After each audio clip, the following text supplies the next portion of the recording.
there are several drugs actually which are being delivered or given to the body by different dosage forms. However, they also, apart from efficacy, they are also having toxicity issues. My only aim was to have or give my service to the patients who are taking those drugs via formulating it that way that causes minimal toxicity to them as well as maximizes the efficacy.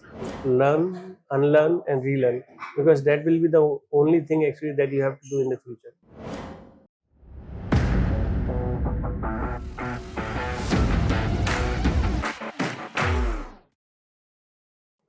So today we have Dr. Vaibhav Dubey from Kashiv Biosciences. Welcome, Vaibhav, on Pharma now. Thanks. So I think we were talking about your journey, and I really found your journey a start, and right now where you are, it's incredible, right?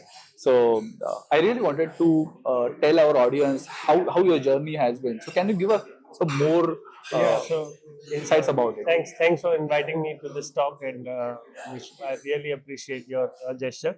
So I'll just brief actually how I started. So I was an engineering aspirant initially. I'll tell you that way, and then I got a good, So pretty sorry, good. where are you from originally? Yeah, so I'm basically from Sagar, the place in MP, MP. Pradesh. So it's famous for its university, forensic science laboratory, fingerprinting lab, and some educational type of stuff. Okay. That Okay. city brings too. Okay. So, like I started my thought after my obviously my 12th standard. So was looking for a JE. Couldn't crack that JE that time, maybe because of certain reasons. And there at that Sagar University, that time there was a course on pharmaceutical sciences. Hmm. I believe it was second or third to start in India. Okay. When it started in 1945, someone just apprised me about that there is a good course there, which is far better than doing engineering from normal colleges. At that time, there were only 5 IITs, only computer science. You can get less than I believe 200, 300 ranks. So obviously, we were not able to manage that. Right. So, and then some one of our friend actually asked me to just pick up a form of that particular college in the university, and he told me that it's a good one actually. We have only few colleges in India which are actually of that particular strength. So I thought like okay, I took the form, I gave the exam. I was like first in that particular university for that particular exam. Right. So then I joined it, joined that college, that course of pharmaceutical science. What was the pharmacy. year? It was 1998. Okay. So 90. then it started that way. Then almost I started my journey of entering into pharmaceutical sciences there. Then I completed my B.Pharm from Dr. Hari Singh University, Sagar. I was a gold medalist, so I got almost multiple awards. IDMA award was like one of such most charming award at the Yeah, time. yeah, exactly. Then GP Nair award and all those for B.Pharm education. Then I continued with my M.Pharm there. So I got like I was a gold medalist for M.Pharm also in that particular university. Yeah. So and was that I thought like my professor was like very excited that okay you should actually move into the research field because of your what to say interest in this particular orientation. So I thought okay that would be great. So I started my PhD from there. Meanwhile, I applied for Commonwealth scholarship. So what was the topic for PhD? So my PhD was on drug delivery, basically. Drug delivery. Yeah. So it was on novel formulations and for drug delivery. So it was like it was a bit technical that time. Yeah. And so meanwhile, I applied for Commonwealth scholarship as well as Swiss government scholarship, at least as a visiting scientist in those institutes there.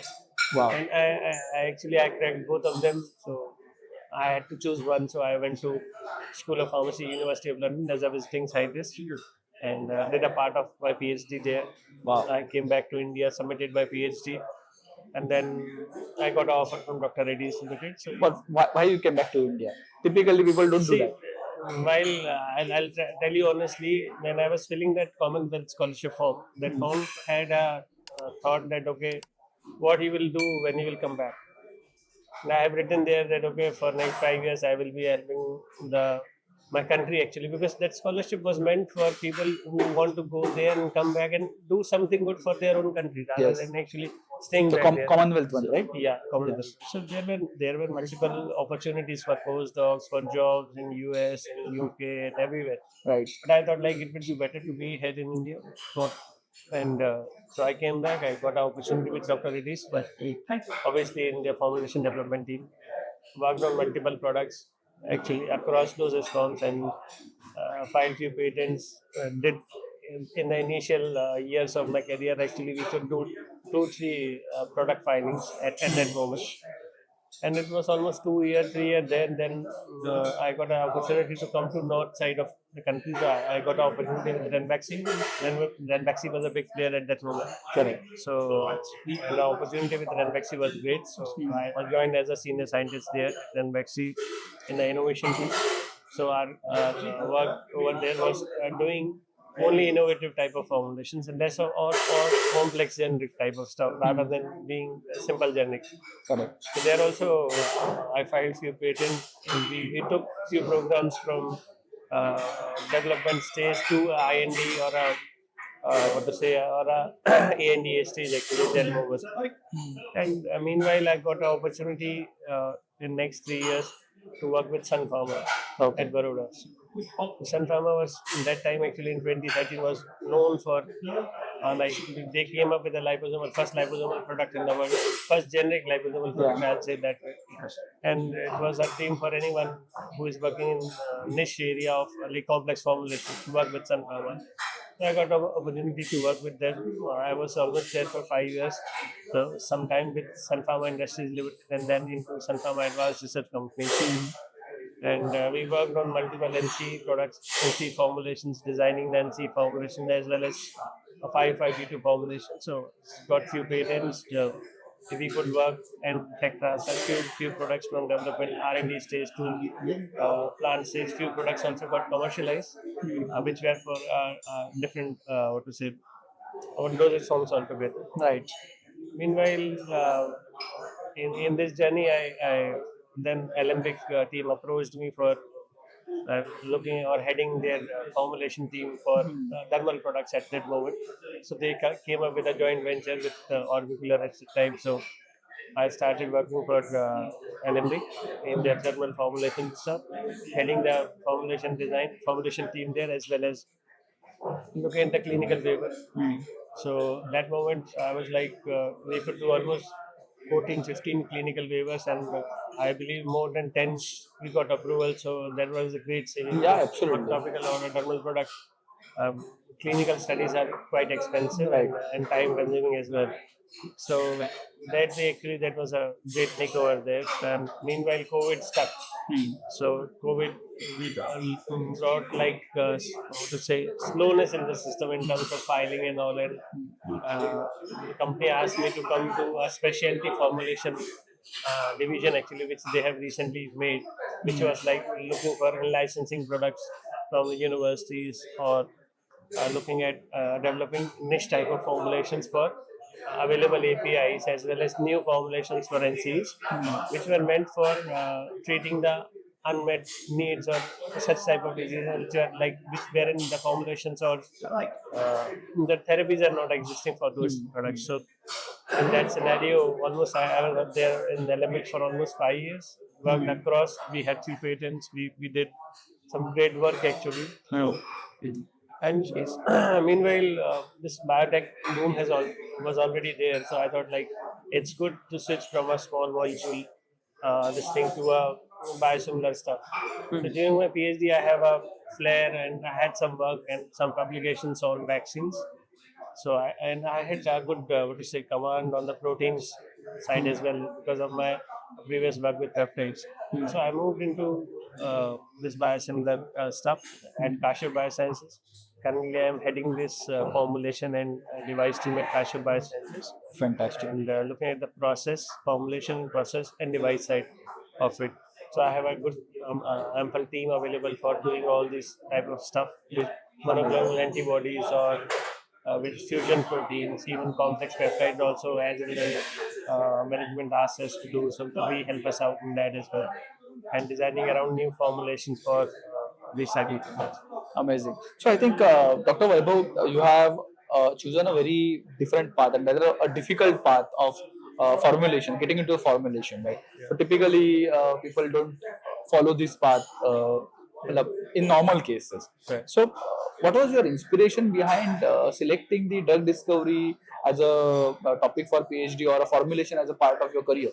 Yeah, so what I'll say is like, because if you see there are so many drugs available. Means by the time I was in my uh, graduation stage, several drugs were available, which were pretty efficacious. Yeah. However, formulation side was actually missing. Yeah. That could deliver both temporally controlled or time-based control or spatially controlled, or you can say site-based control for those APIs or for those drugs. So there are several drugs actually which are being delivered or given to the body by different dosage forms. However, they also apart from efficacy, they are also having toxicity issue. Yeah. So obviously, if you have a properly designed formulation that can deliver the drug at its site, the actual site where its target is, so it would have served a greater purpose actually. So my only aim was to have or give my service to the patients who are taking those drugs via formulating it that way that causes minimal toxicity to them, minimal adverse events to them, as well as maximizes the efficacy. So that with low amount of dose and the correct dosage form, they can get the best efficacy, as well as they can have their particular disease cured, rather than just believing on the current therapies which are. Correct. Correct. So that because that was a paradigm shift at the time to have novel magic bullet type of what to say concept there. Correct. So, according to you, what are the key challenges in a formulation area? So that see it depends on the type of molecule you are handling. Right. So if you are handling a small molecule, so currently new smaller molecules, what's happening is the solubility is a challenge there. Yeah. So you have to go for a higher solubility. Means you have to design formulations so that you can dissolve these typical products and deliver it in a higher dose actually as needed. Now, in case wherein you have the API, but API is fast degrading or it is not stable, so you need to have a stable product. So you have to design the formulation in a way that it stabilizes the molecule as well. Then there are chances that when you deliver it to the body excretes it out very quickly. Correct. When the elimination rate is very high.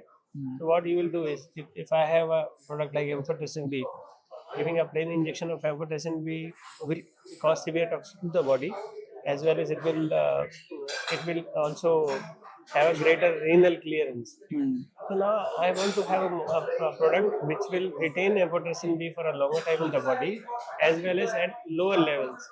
So people actually design liposomes of amphotericin B, so that what happens is amphotericin B is available at the tissue level at a higher content. However, at the renal level, where the excretion has to happen, it is less. So the renal toxicity is reduced. However, the efficacy, which is at the tissue level, is increased by a change in the formulation type. So then if I come to a biosimilar or biology type of stuff, so here actually buffer and excipient screening is very important, because stability of antibodies is really challenging, as well as for fusion proteins which are big in nature, like 80 or 90 kilodalton or something. So in that scenario, there are huge amount of impurities getting generated, and just to control them, you have to have a good selection of buffer, specific buffer with a stable pH, then amino acids in a way which stabilizes high concentration proteins. Then just to add on that, if you want to what to say deliver it efficiently, a high concentration protein from formulation into the muscle, so either form or depot in the muscle. So you had to use certain other excipients like hyaluronidase or something, which will enhance the muscle availability of the drug. Right. So that way, means we have to look at the actually available product. If you are making a generic or a biosimilar, have to have a QTPP for that product, Yeah. and accordingly design your product.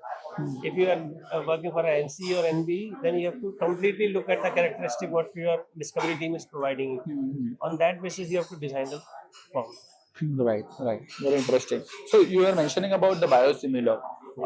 I think last couple of years, Indian market has been very aggressive Yeah, towards as well biosimilar. as as well as Indian companies are working aggressively actually to capture the biosimilar market in US and Europe.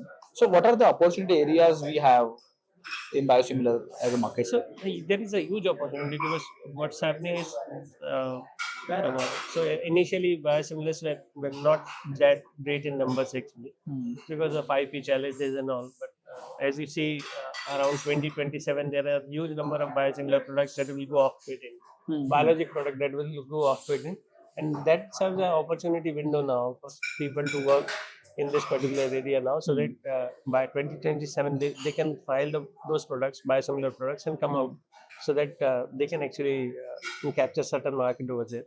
Okay. As well as opportunity in biosimilars is like, it is not like a small molecule wherein if you do a slight formulation change, then you have to file up by 5.5b2. So there is no route of 5.5b2 here. It's a BLA, so you have to file a BLA anyhow. So when you are filing a BLA, you can have a certain modification in the formulation actually, and it's not like small molecule that wherein you have orange book listed patents. So there are, in this case, there is no patent listing. There is means all the patents which are there, you have to come out of all those patents. So it also creates a challenge. So IP wise, there is a challenge there, and same is the opportunity also in that sense. That's really wonderful. I think, Doctor, at a closing note, you really having an incredible run in formulation area, and now getting into specialty formulation, biosimilar area. So there are a lot of scientists who are really wanted to get into this research, or a lot of aspirants are there. So what would be your message to them? My only message to them is keep studying, keep learning, and just focus on what you want to do actually. Because we can be thinking of so a hell lot of things, but actually we may be desiring only few things as per our current situation or our to say learnings what you had taken previously. So keep learning. That will increase your graph from the current level to a better level, and then you can think of moving to different areas altogether as well. And my only motto, and just to tell to your viewers, is because there is an advent of AI and ML now, and it would be very tough actually to catch up with those things because there will be several predictions happening, and you need not to design formulations later on. Only an AI tool may actually design the formulations for you, and just you have to execute. So in that scenario, if you look at, only remember, learn, unlearn, and relearn, because that will be the only thing actually that you have to do in the future. Thank you. That's very well put, Dr. Vaibhav, and that's a really good message to our audience. So thanks a lot for coming on Pharma now, and thanks for sharing your insights. It was really wonderful talking to you. Thank you. Thanks a lot.